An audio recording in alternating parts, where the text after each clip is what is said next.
Assalamualaikum warahmatullahi wabarakatuh.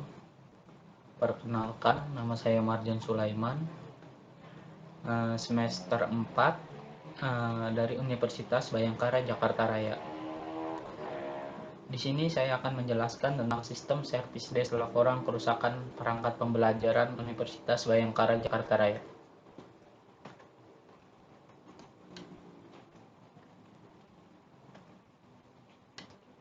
Pertama adalah latar belakang. Mahasiswa Ubara dalam melakukan pembelajaran kerap kali mendapati sedikit masalah mengenai perangkat pembelajaran yang rusak. Hal ini tentu saja mengganggu kegiatan pembelajaran. Dalam kasus ini, mahasiswa atau dosen perlu melaporkan kerusakan ke pihak fakultas. Kemudian pihak fakultas menyampaikan kerusakan kepada pihak mekanik guna menangani kerusakan tersebut. Yang tentu saja, hal tersebut memakan banyak waktu dan tenaga. Adapun sistem yang saya buat ialah sistem service desk laporan kerusakan alat pembelajaran yang diharapkan mampu mempermudah mahasiswa atau dosen dalam melaporkan kerusakan yang terjadi dan diharapkan dapat meminimalisir waktu dan tidak mengganggu kegiatan pembelajaran. Oke, langsung saja kita ke pembahasan. Sini ada bisnis proses model dan notation atau disingkat BPMN. Pertama, sistem berjalan saat ini yang masih diterapkan saat ini. Pertama, mahasiswa atau dosen melaporkan kerusakan ke pihak fakultas dengan mendatangi ruang fakultas. Biasa saja mendatangi dengan menuruni tangga. Kemudian pihak fakultas mencatat kerusakan dan memberikan laporan ke pihak mekanik. Setelah itu, pihak mekanik menerima laporan dan mendatangi lokasi kerusakan untuk memperbaikinya. Tentu saja sistem ini tidak sedikit kelihatannya, karena memerlukan banyak waktu dan tenaga untuk melaporkannya. Oke, selanjutnya sistem usulan yang ingin saya buat. Pertama, mahasiswa atau dosen menyambungkan perangkat ke jaringan WiFi kampus. Pengguna melakukan login ke website halaman awal. Pengguna masuk ke menu service desk, kemudian pengguna mengisi laporan kerusakan seperti ruangan, jenis kerusakan, dan komentar. Di sini komentar di sini kita memberitahu atau memberitahu secara detail kerusakan yang dialami dan mungkin ada tambahan lain yang ingin disampaikan kepada pihak fakultas. Kemudian pihak fakultas menerima laporan dari mahasiswa melalui website service desk tadi. Kemudian pihak fakultas mengirim laporan kerusakan ke pihak mekanik. Nah, pihak mekanik menerima laporan dan segera mendatangi lokasi kerusakan. Oke, di sini ada masalah dan penyebab. Pertama, masalahnya mahasiswa terganggu jika sedang melakukan pembelajaran, namun alat pembelajaran rusak atau tidak berfungsi. Nah, penyebabnya ada alat pembelajaran seperti proyektor rusak, AC mati, kursi rusak, dan lain-lain. Kemudian yang kedua, dibutuhkan waktu yang lama dalam melaporkan kerusakan ke pihak fakultas. Nah, tentu saja tidak semua ruangan tempat pembelajaran itu dekat dengan fakultas. Tentu saja ada yang terpaut jarak seperti lantai 1 pihak fakultas, kemudian ruang pembelajarannya lantai 4. Nah, yang lumayan jauh dan menguras tenaga.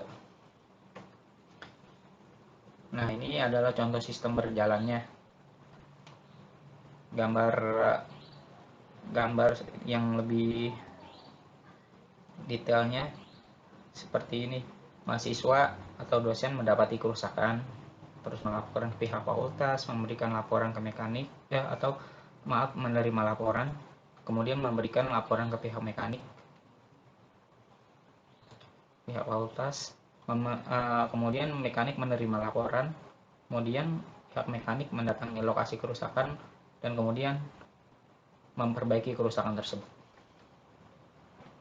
Nah, sistem usulan karena tidak muat di dalam PowerPoint ini, maka akan saya muat di Word. Oke, langsung saja. Di sini ada dosen, sistem, fakultas, admin, dan mekanik.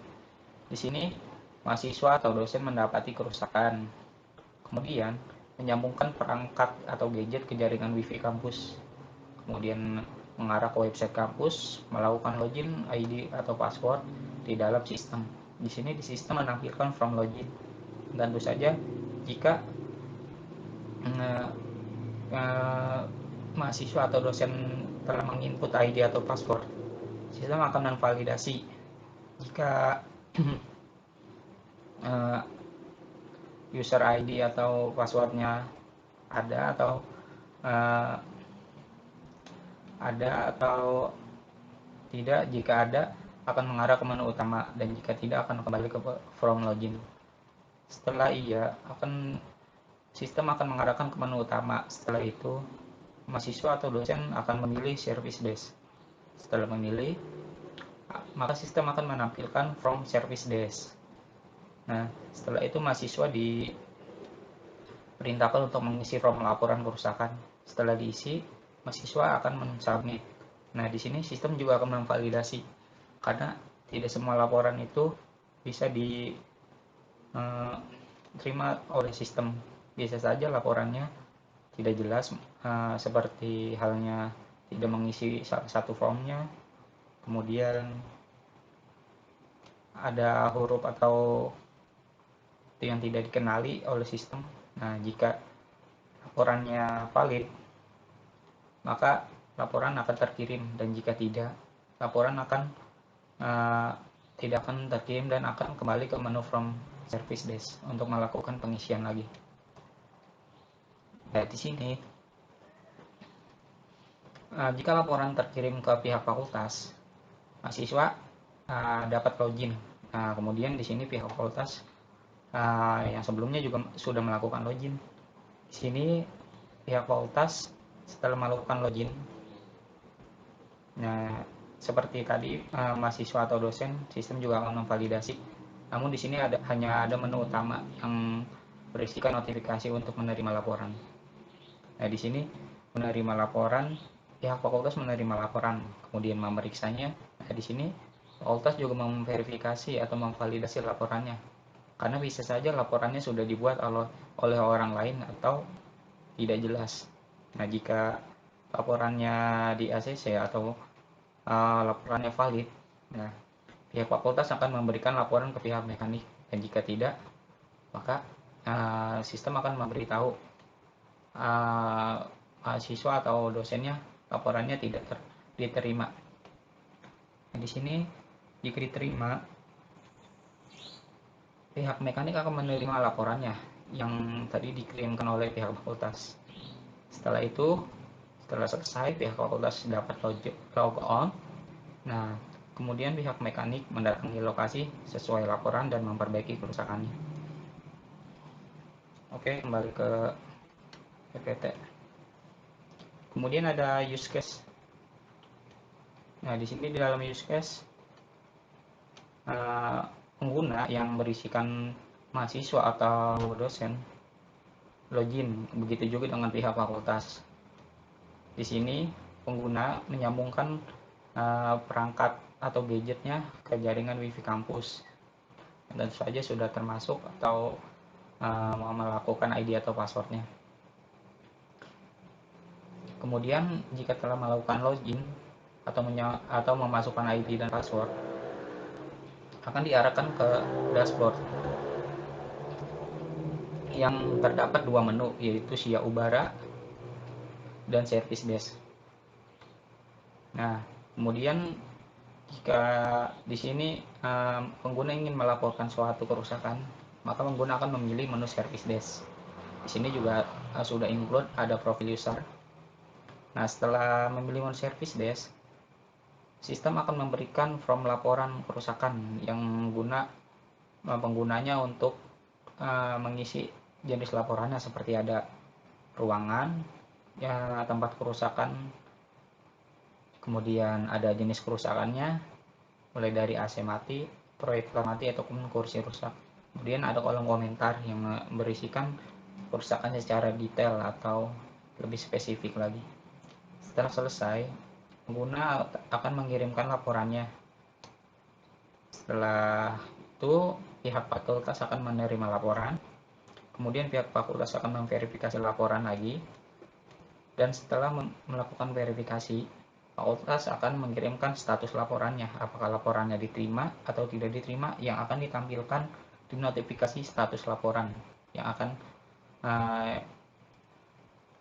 dilihat oleh pengguna. Setelah selesai, pengguna atau fakultas akan melakukan logout. Kemudian ada activity diagram. Di sini ada login mahasiswa atau dosen. Di sini awal mula mahasiswa atau dosen melakukan login ke form login, memasukkan ID password, sistem memverifikasi jika ia akan mengarah ke menu utama dan jika tidak akan mengarah ke form login.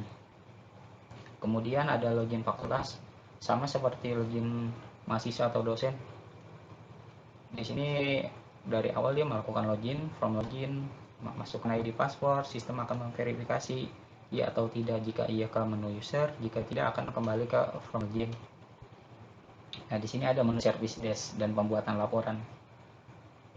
Pertama-tama, mahasiswa atau dosen memilih menu service desk-nya. Kemudian sistem akan menampilkan menu service desk. Setelah itu, mahasiswa atau dosen mengisi form laporan kerusakan. Kemudian setelah mengisi, mahasiswa atau dosen akan mengirimkan laporan tersebut. Nah, di sini sistem akan memproses laporannya, akan memverifikasi jika laporannya valid, maka akan disimpan ke database, dan jika tidak akan kembali menampilkan menu service desk-nya yang diharapkan mahasiswa mengisi kembali form laporannya. Setelah laporannya diverifikasi dan diterima, kemudian akan disimpan di database. Kemudian sistem akan mengirimkan laporan ke pihak fakultas. Di sini pihak fakultas akan menerima laporan, mengecek ulang laporannya. Jika laporannya diterima, akan memberikan laporan ke pihak mekanik, dan jika tidak, dia hanya menerima laporan dan mungkin akan mengirimkan kembali melalui status laporannya. Kemudian untuk di sini yang saya bilang jika ada pihak fakultas tidak menerima laporannya atau laporannya tidak valid, di sini akan ditampilkan di notifikasi atau status laporannya. Nah, di sini pihak fakultas akan memeriksa laporan, kemudian menampilkan isi laporannya. Nah, di sini pihak fakultas akan memilih status laporannya. Nah, jika di dalam sistem pihak fakultas hanya perlu menekan tombol jika laporan diterima, maka akan ditampilkan, dan jika laporan ditolak juga akan ditampilkan oleh sistem dan akan disampaikan ke pihak mahasiswa. Di sini ada tambahan, pihak fakultas memilih status laporan diterima atau ditolak melalui website, sehingga sistem dapat langsung menyimpan data di dalam database, lalu mencetak status laporan dan memberikannya kepada pelapor, yaitu mahasiswa atau dosen. Kemudian untuk logout semuanya sama ya, mulai dari mahasiswa, dosen, atau fakultas. Di sini awal mulanya klik tombol logout, kemudian sistem memproses logout, kemudian akan menampilkan form login kembali. Oke, kemudian sequential diagram. Di sini ada login mahasiswa. Di sini mahasiswa memasukkan ID dan password di menu loginnya. Kemudian sistem akan memvalidasi ID dan password. Di sini di dalam validasi, jika sistem mengatakan iya atau atau datanya valid, maka sistem akan mendapatkan user ID dan akan menampilkan menu utama dan dapat login. Dan jika tidak, sistem juga akan menampilkan, cuma dia menampilkan kembali menu login. Kemudian ada login fakultas, sama seperti login mahasiswa. Mulai dari fakultas memasukkan ID dan password, sistem memvalidasi ID dan password. Jika iya akan mendapatkan user ID, dan jika tidak akan menampilkan ulang menu login. Dan jika iya akan menampilkan di sini berbeda. Jika tadi mahasiswa ditampilkan ke dashboard, di sini fakultas hanya menampilkan profil user. Kemudian ada pengisian laporan. Di sini ada mahasiswa atau dosen. Kemudian di dalam menu dashboard atau menu utama memilih menu service desk. Setelah memilih, akan menampilkan menu service desk. Nah, di dalam menu service desk, mahasiswa atau dosen diminta untuk memasukkan ya, ruangannya atau memasukkan jenis kerusakannya, memasukkan komentar, kemudian diminta untuk mengirimkan laporan. Kemudian sistem akan memproses atau memvalidasi. Setelah laporannya diterima, maka sistem akan mengirimkan laporan tersebut ke pihak fakultas. Nah, di dalam pihak fakultas diwajibkan untuk mengirimkan status laporan. Nah, di sini jika laporannya diterima, maka akan ditampilkan di sistem dan mahasiswa atau dosen dapat melihatnya, apakah laporannya diterima iya ataupun laporannya tidak diterima atau tidak. Untuk logout di sini mahasiswa atau dosen ya, maaf di sini hanya keterangannya mahasiswa. Di sini ada mahasiswa atau dosen memilih menu logout, kemudian di dalam menu service desk mahasiswa atau dosen memilih logout, kemudian di sini ada pengelola logout. Maka setelah sistem mengelola logout akan ditampilkan ke menu logout.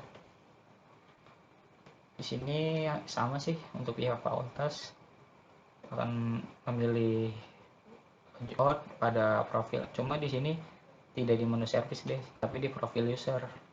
Kemudian sistem akan mengelola atau memproses logoutnya, maka akan ditampilkan menu logout. Nah, di sini ada kelas diagram.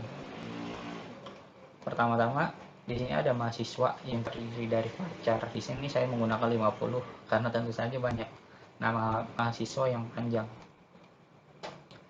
Kemudian ada NPM yang bertipe integer, kemudian jurusan serta email.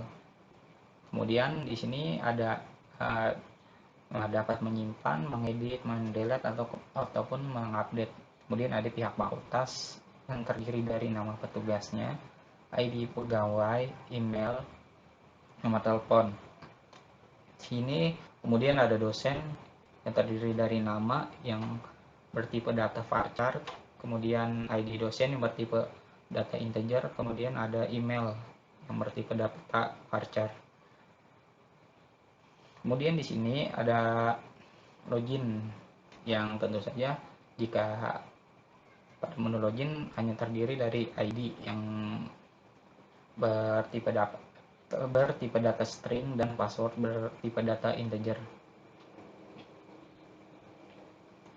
Kemudian setelah melakukan login, maka datanya akan tersimpan dan di dalam profil akan ditampilkan mulai dari nama yang bertipe data varchar, kemudian ada email yang bertipe data varchar juga, kemudian ada ID-nya bertipe data string dan password yang bertipe data integer. Nah, kemudian jika setelah melakukan login, maka akan diarahkan ke menu from service desk. Dalam menu from service desk juga ada ruangan yang bertipe data varchar. Kemudian ada jenis kerusakan yang bertipe data varchar dan komentar yang bertipe data varchar juga. Di sini kita dapat menyimpan, mengirim, menghapus dan mengedit atau mengubah. Oke. Setelah itu ada deployment diagram.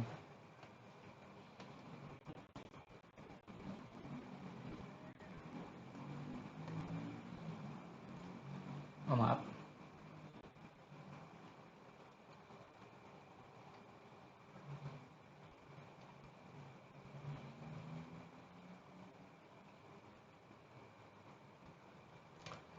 Maaf, tadi ada sedikit gangguan. Kita kembali ke deployment diagram.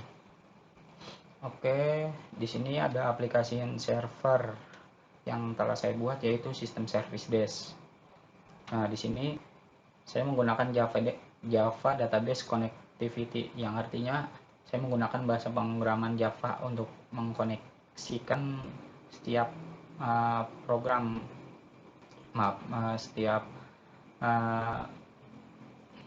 setiap hal-hal seperti MySQL ataupun PHP-MyAdmin.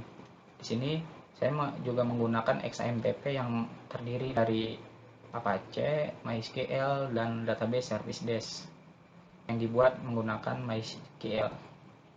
Setelah itu, setelah aplikasi servernya jadi, yaitu sistem service desk, di sini saya menggunakan media HTTP dalam menyambungkannya dan serta sinyal WiFi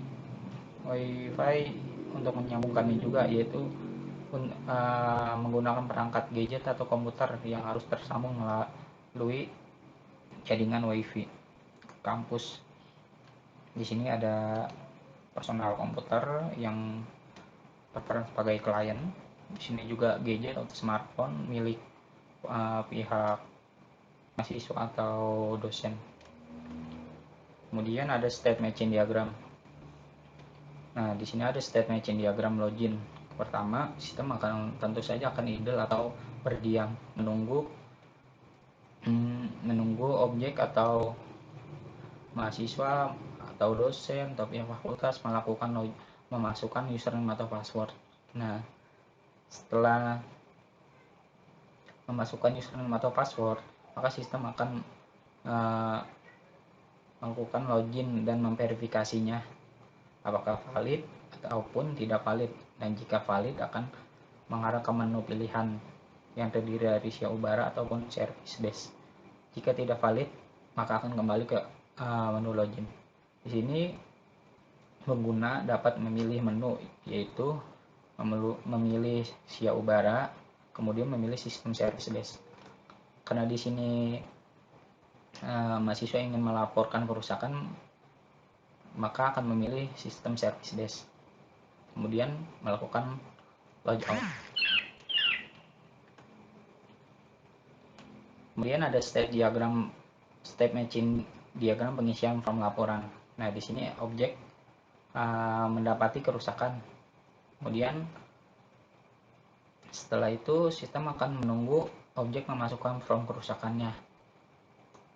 Objek mengisi laporan mulai dari di form ruangan, kemudian mengisi laporan kembali di form jenis kerusakan, kemudian mengisi laporan di form komentar.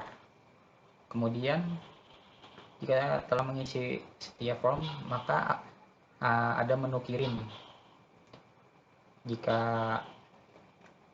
objek ingin mengirimkan laporan, maka sistem akan memverifikasi, ataupun jika mungkin ada kemungkinan ada temannya yang sudah mengirim laporannya dan ingin membatalkan laporannya, nah maka bisa dapat ditutup dan akan membatalkan laporan tersebut. Jika objek mengirimkan laporannya, maka sistem akan memverifikasi laporan, dan di sini ada info status laporannya, apakah laporannya diterima ataupun ditolak. Nah, di sini karena misalnya kalau dia diterima, maka sistem akan memberitahu bahwa laporan sudah diterima. Oke, setelah itu ada entity relationship modeling. Di sini saya menggunakan rancangan database seperti ini. Pertama ada mahasiswa yang terdiri dari NPM yang bertipe data integer, yang di sini saya berperan sebagai primary key. Kemudian di sini ada nama bertipe data varchar yang memiliki 30 inputan. Kemudian jenis kelamin saya menggunakan tipe data enum yang hanya terdiri dari L sebagai laki-laki, P dan P sebagai perempuan. Kemudian ada email yang bertipe data varchar yang berisi maksimal 50. Kemudian ada nomor HP menggunakan tipe data integer. Kemudian ada jurusan yang menggunakan tipe data varchar. Di sini juga terdapat dosen, hampir sama seperti mahasiswa, cuma ada perbedaan sedikit, seperti, maaf jika tidak kelihatan. Di Di sini ada di dosen ada ID dosen yang berperan sebagai primary key, kemudian ada nama bertipe data varchar, ada jenis kelamin yang bertipe data enum, email, dan nomor HP. Nah, di sini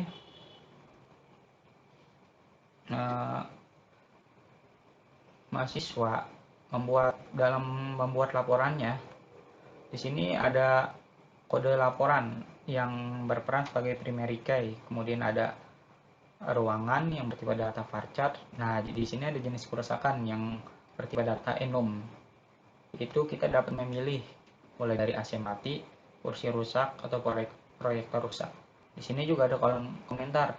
Jika kerusakan tidak meliputi dari 3 hal ini, maka kita dapat mengisi kerusakan yang lain di menu komentar ini. Di sini saya menerapkan foreign key di NPM guna untuk mengenali data pelapor atau mahasiswanya.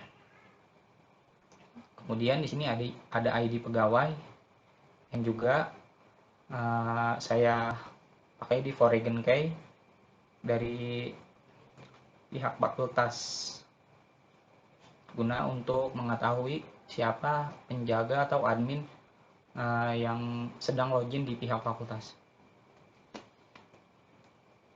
Di sini kode laporan berperan sebagai primary key guna untuk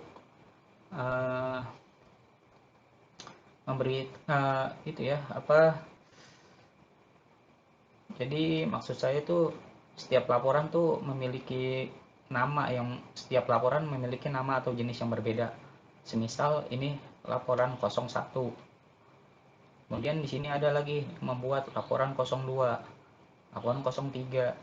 Nah, di sini juga di status laporan ada hasil laporannya yang di sini fakultas dapat memilih juga diterima atau ditolak, atau bisa menampilkannya juga kepada mahasiswa diterima atau ditolak. Kenapa saya membuat dua laporan, yaitu laporan mahasiswa atau laporan dosen, serta status laporan mahasiswa dan status laporan dosen? Karena di sini saya mencegah bisa aja kan kalau ada mahasiswa yang telah melaporkannya, kemudian dosen juga telah melaporkannya, maka ada dua laporan yang ada, padahal jenis kerusakannya sama, tempat, ruang, dan kejadiannya juga sama. Maka di sini saya membuat dua laporan tersebut yang guna yang di sini fakultas dapat melihatnya apakah laporannya sudah ada dari ruangan yang sama, jenis kerusakan yang sama. Semisal mahasiswa membuat laporan di ruang 01 dengan jenis kerusakan AC mati, kemudian dosen juga membuat kerusakan juga di ruang 01, jenis kerusakan yang sama yaitu AC mati.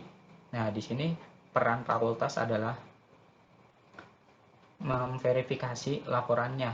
Nah, dan jika laporannya ini lebih dahulu, maka laporan dari dosen maka akan ditolak.